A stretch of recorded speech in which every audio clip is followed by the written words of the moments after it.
Okay, let us begin a new chapter, electromagnetic induction. In your textbook, you will find it as a combined chapter called electromagnetic induction and AC, alternating current. But we will do that in two different lessons, right? The first is electromagnetic induction, and what we will be covering here, it is a theory. What we will be covering, how area is considered as a vector quantity and magnetic flux. That's all. In the next video, I'll go to electromagnetic induction, the laws of electromagnetic induction, and many more things. Now look at this diagram, PQR in the plane of this paper. It is a triangle, right? Let from Q to R, this side of the triangle represents a vector A and QR, and from Q to P is represented by a vector quantity B, right? Let this angle is equal to theta. So if you split a vector like this is your B vector as it is here, then this component and this component, the two rectangular components, if this is theta, this will be B cos theta, this will be your B sin theta. So, and this is same thing as this, so this will be also B sin theta. How do you get it? By taking sin theta in this triangle and cross multiplying. So from P to S, the perpendicular is B sin theta, magnitude of a B vector times sin theta. Now the area of the triangle PQR will be half base into height. That is half the magnitude of QR, that is half base into height. I am representing area as S. In some of the books you will find the area S is represented symbolically as A. It's alright, you can represent with S, you can represent with A, no problem. Because I have taken this vector as A, so I am representing with S. Half base into height, half the magnitude of this vector, that is magnitude of a vector times this height, that is equal to B sin theta. So this is equal to half AB sin theta. Magnitude can be written like this, or it can be just written like this. Magnitude of B can be written like this or just like this as per the sign convention. So half AB sin theta.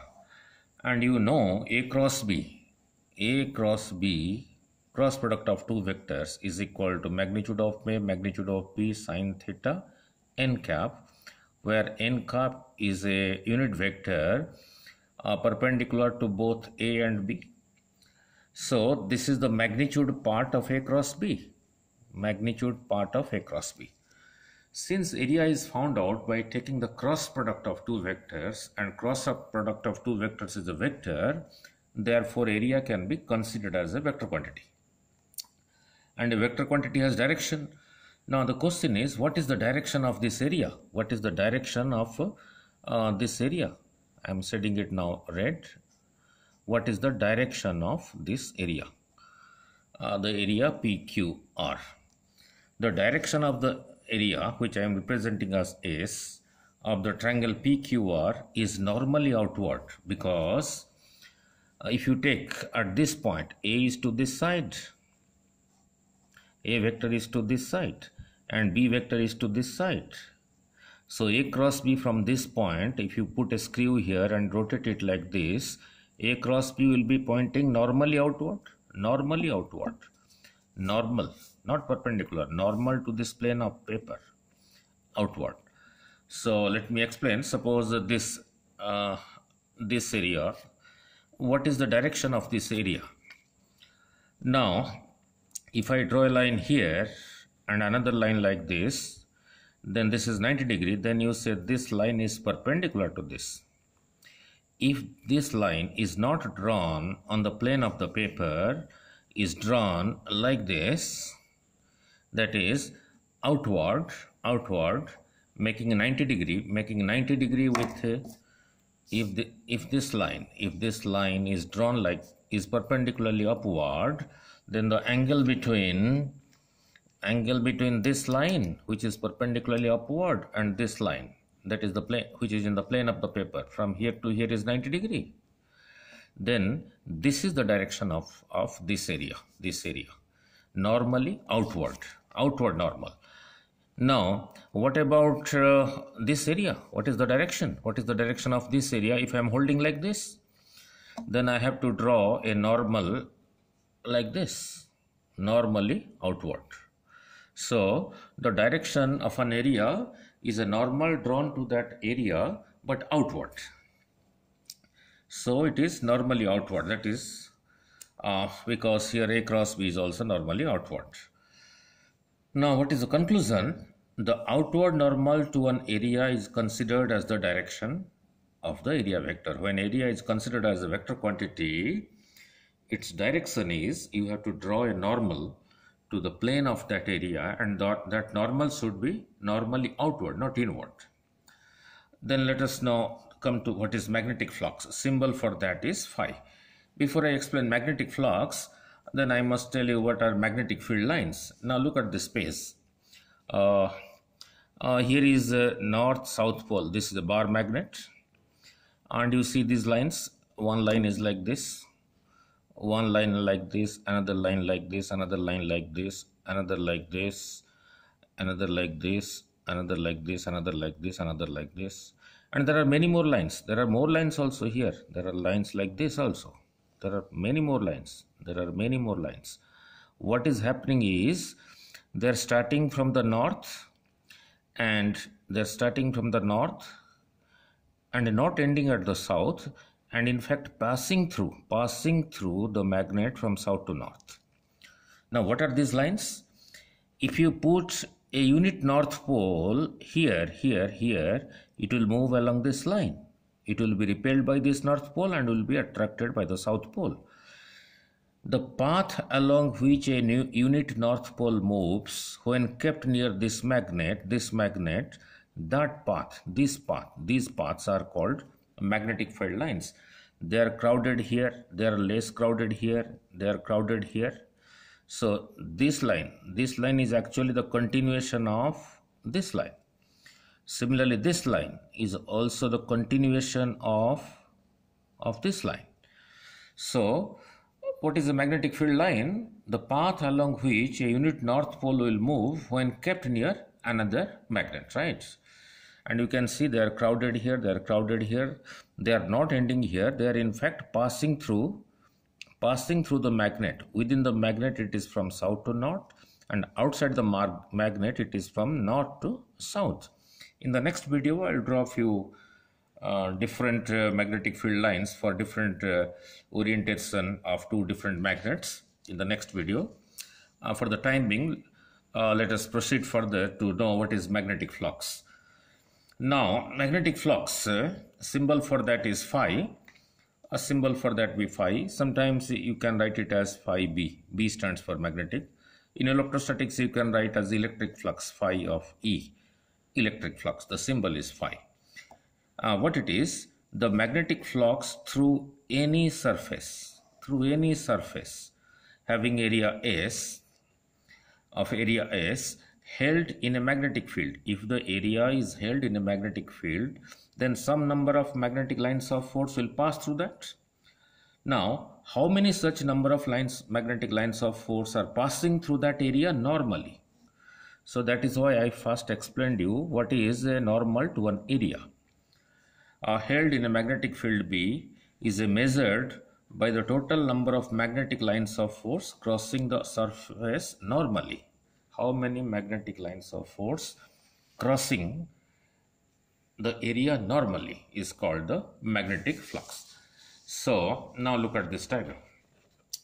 Now in some situation, this red one written in red, I hope this last part was clear to you. It was visible in the video from here to here. Let me show it again. Now then, coming back to a flux. Symbol is phi. I explained it is the magnetic field lines, number of magnetic field lines crossing an area normally.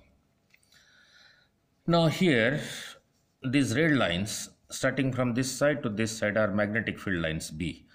How this is so? Means there must be a north pole here, there must be a south pole here, like this. So between them, these are the magnetic field lines.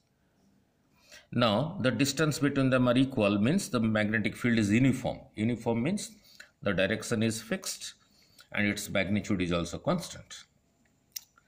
Now these magnetic field lines which is due to a magnetic field is represented by B. And look at this yellow part, this part. This is a piece of paper and I am holding it in such a way. I am holding this paper like this, like this, like this, and these field lines, so all these red lines are coming from this area normally like this, are coming from this area normally like this. This area, as in this figure, is pointing to this side, and magnetic field B is also pointing to this side. Both of them are pointing in the same direction, so angle between them is 0. So flux is defined as B dot S, where S is the area, dot product BS cos theta. If there is a small flux d phi, you can write it as B dot ds, where ds is a small area, and theta is the angle between the magnetic field and the area vector. Now in this case, B is to this side and this area, this yellow area, is held like this. So the outward normal to this side is towards right like this. So the area vector and the magnetic field vector, they are in the same direction. Means all the lines of force passing through the area, they are actually passing normally. Means angle between them is 0. So if theta is 0, then this becomes cos 0 is 1. So this becomes maximum. Phi becomes maximum equal to Bs. If theta is equal to 90, I will explain in the second diagram. If theta is 90, then cos 90 is 0. 0 into Bs is 0. So the flux is equal to minimum. Now look at the second diagram. The magnetic field is this way, suppose, due to some orientation of a north and south pole, and this yellow area in this diagram is now like this in the plane of the paper. So if you draw a normal to this area, normal outward, the area vector is pointing vertically upward. In this situation, this area is pointing outward and the magnetic field is to this side. So angle between them is 90. So cos 90 is 0. So this part becomes 0. So this diagram explains the area vector is pointing this way and the B is to this side. So theta is 90. So the flux is equal to cos 90 0. That is minimum flux, right? Let me explain. In this diagram, this area is held like this. So this area, what is the direction of this area? As I have explained, is normally outward to this side and the field is to this side. So theta, angle between them is 90. So cos 90 is 0. So the flux is equal to 0. Now then, coming back to some other orientation, when theta is neither 0, theta is neither 90. Look at this yellow area again. I am holding it like this. Not like this, not like this, holding it like this. So this area, I have to draw a normal, outward normal. So this is the direction of the area. This is the direction of the area vector represented by S here. And this area vector S to this side and magnetic field B is to this side. Angle between them is theta. So the flux is equal to Bs cos theta, that is equal to B dot S. Then what is then? In the definition, I said the flux is the number of lines of force passing through the area normally. If this area is held like this, then these magnetic field lines are not coming out from it normally. So what I have to do is, I have to take the component of S. If the area vector is to this side, and this angle is theta, then this will be your S cos theta, this will be your S sin theta. If you consider area as a vector, then only you can resolve it into rectangular components. So in this case, the area vector is pointing to this side, magnetic field is pointing to this side. Therefore, these lines of force are not coming out normally from the area. So then which component of the area I should take so that the lines of force becomes now normal to the area? Now S cos theta, this is the area vector in this case. In this case, its cos component will be like this, will be pointing to this side. In this case, the cos component, the area vector S, will point in this direction. Means from S cos theta, these lines of force are coming out normally. So the flux is equal to S cos theta times B. That is equal to S cos theta times B. So that is same thing as B dot S. S cos theta, the component of S in the direction of B. By doing so, the lines of force becomes normal to the area S cos theta. So that the conclusion is, you can use symbol instead of S, you can use A instead of S. So flux is equal to B dot A, that is equal to B A cos theta. Or you can symbolically write it for a small flux d phi is equal to B dot dA. If you consider the symbol A as the area vector, that is B dA cos theta. So from here, if you are required to find the total flux, phi will be integration of d phi. D phi is equal to this much, that is equal to integration of B dot dA, right? Where dA is a small area. I repeat here, in the definition I told you number of lines of force passing through an area normally. In this situation, since the area is held like this, the lines of force, these lines of force are not coming out normally from it. So if you take the cos component of the area vector S, that it becomes like this. Now the lines of force are coming out normally. So in this case, it is equal to, so in whatever is the case, it is always equal to B dot the area vector S. Now let us come back to unit of magnetic flux. How magnetic flux is measured. In SI system, the unit of magnetic flux is Weber.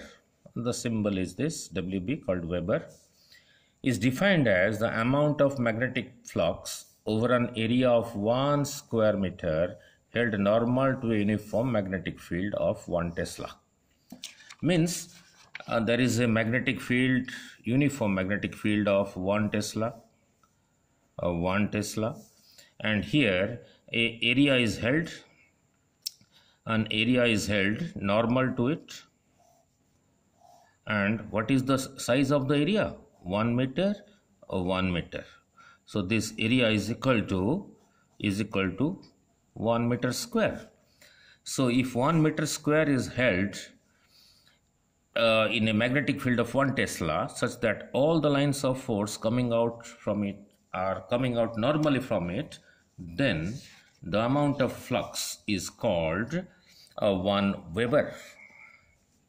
So 1 Weber is the magnetic flux associated with an area of 1 meter square, which is held in a magnetic field of 1 Tesla.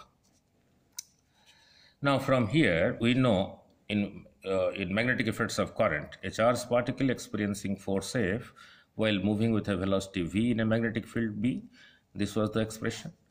If theta is equal to 90, the cross product sine 90 becomes 1. So F becomes this. So your B becomes F over QV. Why I am explaining to find out the dimension of the flux. As I just explained, flux phi is equal to BA cos theta. Cos theta has no dimension, it is a number. The B is equal to F over QB. A is area. You put the dimension of F, that is equal to ml T minus 2 mass into acceleration. charge, velocity meter per second, area meter into meter. This comes out to be ml square t minus 2 ampere inverse. Similarly, in CGS unit, what is the unit of magnetic flux phi? Now, it is called Maxwell. Here, 1 square meter is an area of 1 square meter is held in a magnetic field of 1 Tesla. Similarly, in CGS units, instead of 1 meter square, a small area means 1 centimeter by 1 centimeter, 1 centimeter into 1 centimeter. So this area becomes 1 centimeter square. If 1 centimeter square is held in a magnetic field of 1 Gauss, not Tesla. Tesla is the unit in SI system. Here I am using CGS system, so I have to take the CGS unit of magnetic field. So if 1 centimeter square is held in a magnetic field, uniform magnetic field of 1 Gauss, Gauss, this is the unit of magnetic field induction in CGS unit, such that all the lines of force are coming out from it normally, then the flux is called 1 Maxwell, symbol is mx, and 1 Weber is equal to 10⁸ Maxwell. And the sign convention, outward flux is taken out positive, inward flux is taken as negative. Means if the lines of force are coming out from the area, then it is taken as positive. If it is getting into the area, it is taken as negative. In the next lesson, we will do Faraday's law of electromagnetic induction and many more interesting things.